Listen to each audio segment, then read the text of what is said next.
Some people claim that the law of attraction doesn't work, and those people are 100% correct. Others believe that it does work, but it takes time, and they're also 100% correct.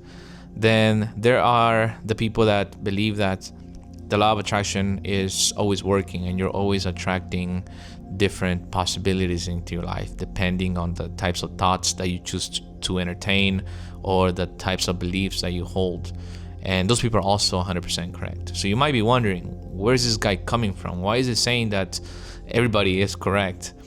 And let me tell you my perspective about it now. I believe that we are constantly creating our life based on our beliefs. And if that person that believes that the law of attraction doesn't work, that's the belief that they hold and they truly believe in that, then that is what they will experience in life. They will try to manifest something and it's not going to work for them. If you're the type of people who think that it works but it takes time, then that is the reality that you will experience. And likewise, if you are a person who thinks that you're constantly creating your life and you're consciously creating your ideal future, then that is more than likely what it will end up happening for you.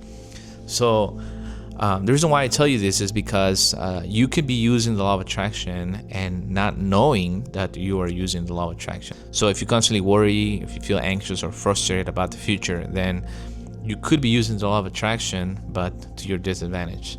And I'm going to tell you the story of how I was able to manifest life in the US even when I was a kid without even realizing that I was using the law of attraction.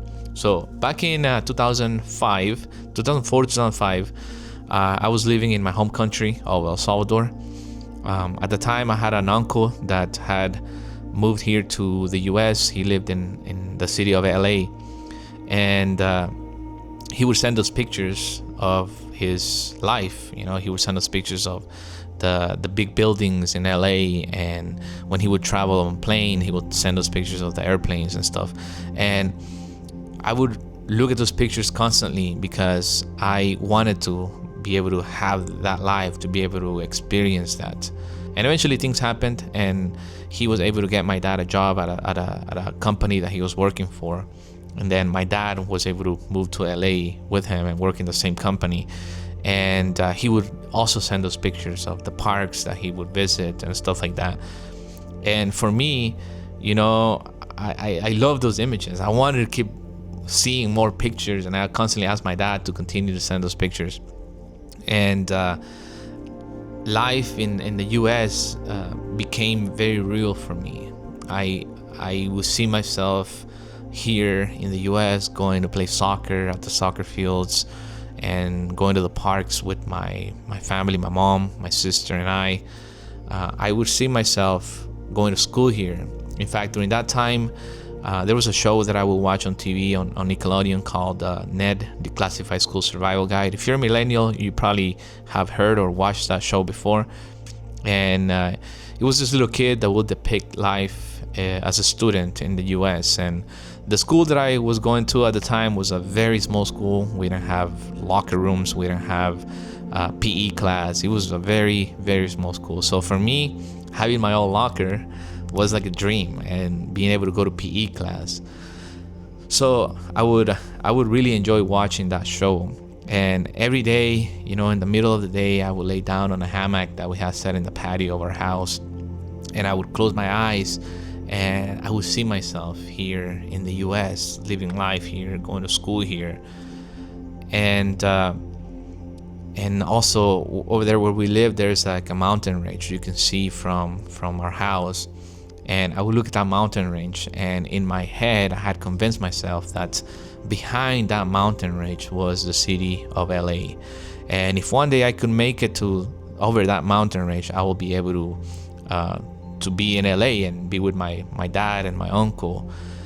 And I will tell that to people around me, and some of them will laugh about it, and some other ones will play along with me and say, oh yeah, definitely, you know, if you can make it over there, that's LA, and you'll be able to finally be in the US. And sometimes I'll see airplanes, you know, go over that mountain range, and I'll be like, lucky people, they get to see LA from up above. And I just went to El Salvador actually this Literally, we came back about a week and a half ago, and I remember that I had a lot of deja vu moments this time I went out there, and that was one of them. I remember myself thinking about that mountain range that I could see in the distance. In fact, I recorded a video. I'll post it here right now. So this is walking down from where my family lives here in El Salvador. You can see big mountains down there. I think part of that is Honduras. We're pretty close to Honduras from here. Those mountains are huge. Those mountains are the ones that I would imagine when I was a little kid that LA was behind them, because I would always see planes go there, and I would always think that behind those big mountains I'll be able to see skyscrapers. And then it's crazy how things work. But as you can see, this was a belief that I had, and the reason why I'm telling you this, trust me, has something to do with the video, because something crazy ended up happening. But eventually, my dad got the opportunity to come here, and then he had the opportunity to bring us along with him to live here with him, and that's how I ended up in the U.S. And I began to live my life in the U.S. I began to go to school. My dream became a reality when I finally got my own locker, and I would go to PE class in the nice gyms like I used to watch on TV back then. And I kind of lost the vision, because at that point it had already been completed. But I did not go to LA. We moved to another state, and that's the state where I've lived up to this point. But then one day, recently, about 2.5 to 3 years ago, we decided to go to LA, to finally go to California. And we were checking the plane tickets, and during the time that we were planning on going, the tickets were a little pricey, because there were, let me see, there were 5 of us going, and the tickets were a little pricey for LA. So what we decided to do was that we flew to Vegas. The Vegas tickets were a lot less expensive, and also because my mom was going with us, and I've always wanted to give her the experience to go to Vegas and gamble and look at the casinos and do all that. So my sister, my wife, and I decided to book the flights to Vegas instead. And the plan was to spend a couple days in Vegas and then drive to LA. And while we were in Vegas, we had my uncle, the uncle that lived in California, in LA, drive up to Vegas and meet us there, and he spent a couple days with us there. And then eventually we drove to LA. But what's crazy about it is that as we were driving to LA, we were following our uncle, and I was driving our car. I didn't know this at the time. I honestly had never looked up the directions from Vegas to LA, so I didn't really know. But in the distance, I began to see like a silhouette of a mountain range, and at first I didn't really think much about it. But as we got closer to the mountain range, we began to see signs for Los Angeles, and that's when it hit me. It's crazy that, or I thought that it would be crazy that if LA was right behind those mountains. And as we drove closer and closer, traffic started to get heavier and heavier, and that's when I realized that it is, LA is actually right behind the mountains. And the mountain range that I'm talking about is the St. Gabriel mountain range. If you made the drive from Vegas to LA before, you know what I'm talking about.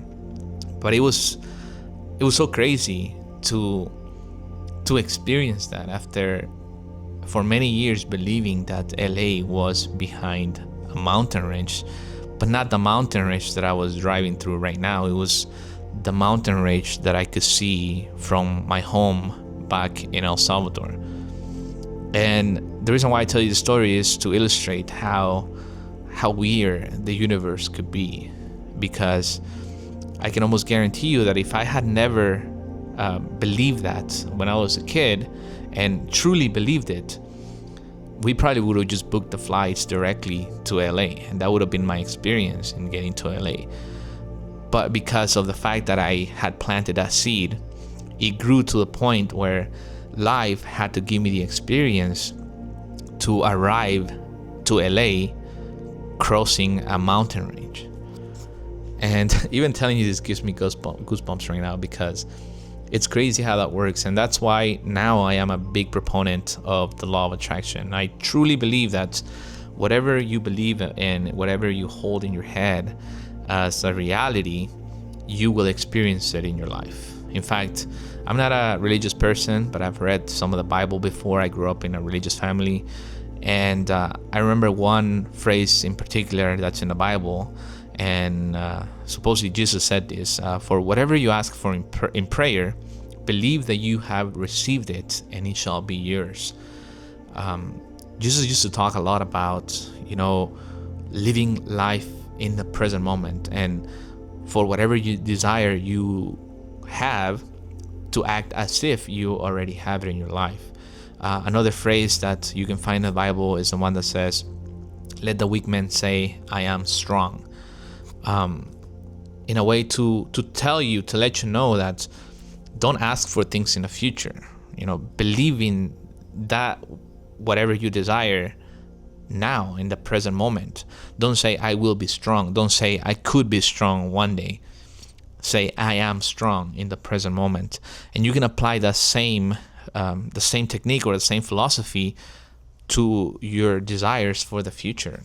Don't say I will be healthy one day. Say I am healthy now, and believe it. See it in your head. If let's say you have a pain on an arm, close your eyes and envision yourself freely moving the arm pain-free. And that technique is extremely powerful. And you don't have to be a believer of the law of attraction for that to work for you. Like I was when I was a kid. I did not know what the law of attraction was, but eventually that reality ended up manifesting for me in my life.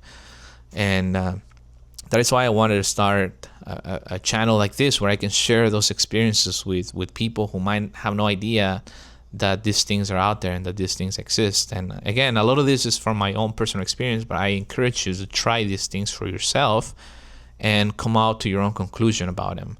They work for me like they work for hundreds, if not hundreds of thousands or millions of other people out there. And that is why I wanted to share them with you here. But it is crazy how life works. It's crazy how it seems like whatever you focus on expands. And that's why it's a little dangerous when you constantly think about the future in fear, when you think about the future in lack and in frustration and in anxiety, because in many cases that's what you get back. The universe will respond to your vibration, to your feeling. And if you're feeling worried, if you're feeling sad or lack for the future, that's more than likely the experience that you will have in life. So envision for yourself a life of happiness, a life of abundance, and truly believe that that is what's coming for you. And I can almost guarantee you that you will experience. Jesus also, another thing that he used to say is that you need to be a kid or become like a kid to be able to enter the kingdom of heaven. And the way that I see that now is that you need to have a good imagination. You need to believe what you see in your head, in your mind. In fact, science is also now stating that the brain cannot differentiate between a real experience and an imaginary one. So I remember when my little brother was like 4 or 5 years old, he will come out of the room and start swinging like if he had a sword in his hand, and he would act like he was fighting some evil guys, and he would go hide behind the couch, and he'll come back out and start fighting again.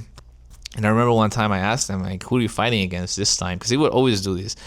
And he would say, oh, I'm fighting the evil guys. I'm protecting the castle.